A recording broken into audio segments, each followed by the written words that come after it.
I'm John. I'm Haley. And we're here to talk to you today about Fire!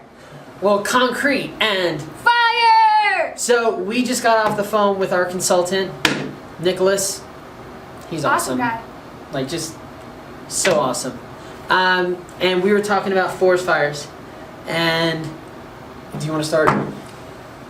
Dude. So basically he was telling us what can happen and what does happen in forest fires, how they spread. And basically the fire triangle is weather, topography, and fuel.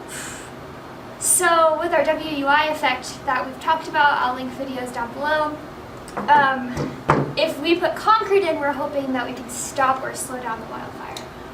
In two ways. Sure, yeah. Reducing the input, because a lot of these timber homes actually contribute to the fuel. Mm-hmm. So that's one of the ways. And the other thing is, when these wildfires get hot enough and there's enough fuel and the topography and the weather is right, they'll kind of act like fluid flow.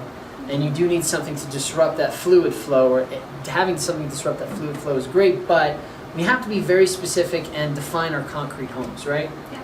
So, Haley, can you define our concrete homes?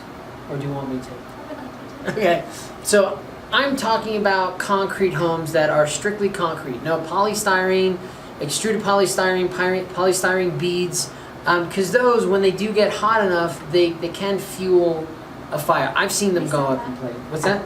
The polystyrene that we use. Oh yeah. It's still melted out there in the hallway. So I'm not talking about those. I'm talking about either, hey, it happens. You learn these things. But at least, do we have video on that? Yeah. Yeah, so we could put video in right now. Yeah. Melting polystyrene. So it's not only that, that was from matchsticks. Yeah. So it's not only that, but it's not those types of homes. The concrete that we have, bare concrete, either cast in place, precast, or 3D printed, but just true concrete. Sorry, go ahead. Oh, no. I was also going to say two crazy things he told us. Oh my God. That fire can, one ember can spread 5 to 10 miles, and there can be a gap in the fire, and then all of a sudden another fire starts because of one ember. What do you call it? Long spotting? Yeah, something like that. So what happens is, first of all, a lot of these forest fires, they accumulate, or they are so extreme because we accumulate a lot of dead undergrowth.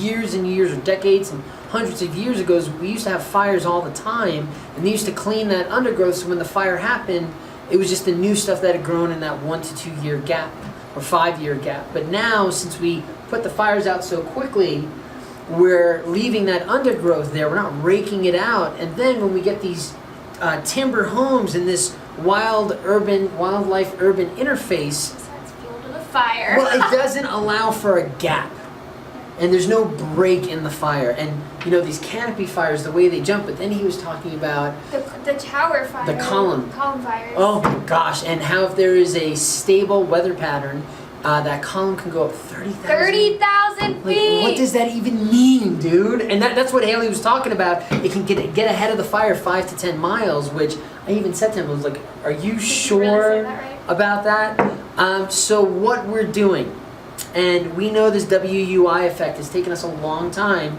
but listen, this is a really important project.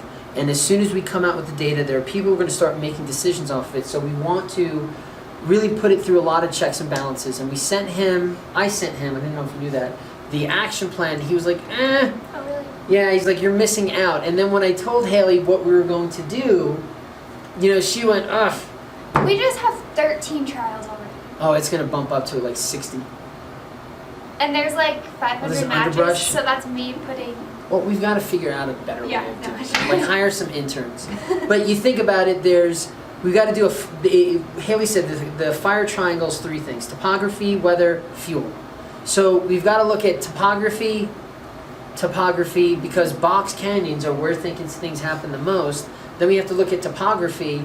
We also have to look at no underbrush, or not underbrush, what do you call it?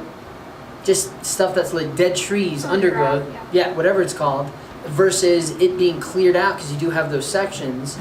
And then you got to look at, home spacing, and then concrete home spacing. And cardboard spacing. Well, yeah, that's what I mean. So we have timber, cardboard. Maybe we can do all 3. Oh my gosh. No, I don't want to burn the glue. Well, yeah, okay, that's, yeah, like glue. But Yeah. we're also doing wind, no wind. Right. So it looks like 60 samples to 90 samples. What? Come on. Yeah. No, Yeah, it's a lot of work, but the point is that, I mean, if you think about it, if you really close your eyes and imagine it, it makes sense that a concrete home is going to be disruptive when it comes to those three things: topography, or disrupting the topography, and disrupting the fuel source. It seems like it, but we've got to do some data. And what we're going to be doing is time trials, how long it takes to go from A to B burning. Then we're going to do temperature, number of matches burnt. number of matches burnt. Yeah, this is going to be pretty exciting. If we I'm can very stall out the excited. I'm fire. so excited. I'd like to see if we can configure the home so that we can stall out the fire. Stall out. What do you mean? So Stop if we know that at this topography with timber homes and a row of cardboard homes or or timber homes, it's going to get up here in 2 hours or simulated 2 hours, right? But if we space out concrete home, it might take 8 hours to get up to this point. If we space out 2 sets of concrete homes, can we disrupt Okay. the fire flow so that it never reaches this point? It stops at a certain point. Yeah, this is going to be awesome. We're excited. So much work though. Already tired, but excited. So yeah, stay tuned. Let us know if you have any questions. A lot of these questions help us refine these action plans. So thanks a bunch for those questions. Stay tuned. Go concrete! Beat asphalt.